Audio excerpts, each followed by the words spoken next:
ఒక్కరిని అధికారిని అడగండి వినోద్ కుమార్ ఏదైనా తప్పు విషయం పైన రికమెండ్ చేసిండని ఛాలెంజ్ చేస్తున్నా.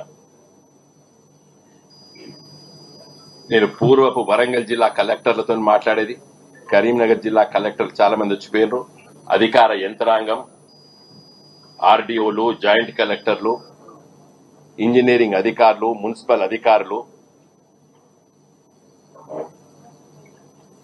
రాష్ట్రంలో వివిధ డిపార్ట్మెంట్లో ఉన్నటువంటి సెక్రటరీలు, అధికార యంత్రాంగాన్ని అడగమని చెప్పండి. ఒక్కటైనా చట్ట వ్యతిరేక పని రికమెండ్ చేసినట్టు ఏదైనా చిన్న చిన్న తప్పిదాలు జరిగితే you please look in to the matter అని అంటాను. కానీ న్యాయంగా వచ్చేటువంటి హక్కుల కోసం తీవ్రంగా పోరాటం చేస్తా. అది నా న్యాయవాది వృత్తి నాకు నేర్పింది. చాలా విషయాల్లోపట అర్జీదారు నా దగ్గరకు వచ్చినప్పుడు దాంట్లో సబ్జెక్ట్ ఉండి కొట్టడవలసి ఉంటే నేనే నా సొంతంగా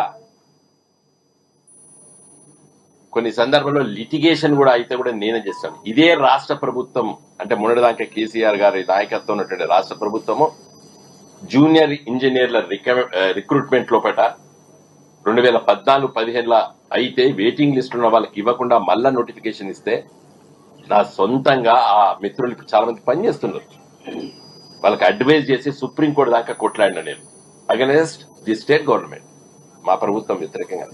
ఎందుకంటే న్యాయమైన హక్కులునే వాళ్ళకి. నర్సులు రిక్రూట్మెంట్ లోపట ఏమంటారు వాళ్ళ సర్వీస్ ను కన్సిడర్ చేయకపోతే ఏటూ నాగారము, భూపాలపల్లి ప్రాంతాల్లో ఉన్నటువంటి నర్సింగ్ ఉద్యోగస్తులు వాళ్ళు దాన్ని మీ సేవకి వెళ్లి అప్లోడ్ చేస్తే దురదృష్టవశాత్తు సర్వర్ రిక్రూట్మెంట్ దాన్ని తీసుకోకపోతే వాళ్ళు రిజెక్ట్ చేస్తే I fought against the public service commission. వినలేదు చైర్మన్ సభ్యులు, కోర్టుకు పంపించినాను, కోర్టులో కేసు వేసి గెలిపించినాను. నేను న్యాయం కోసం కొట్లాడేవాడిని. అన్యాయంగా ఏది కూడా నేను రికమెండ్ చేయలేదు, చెయ్యను కూడా. That is Vinod Kumar.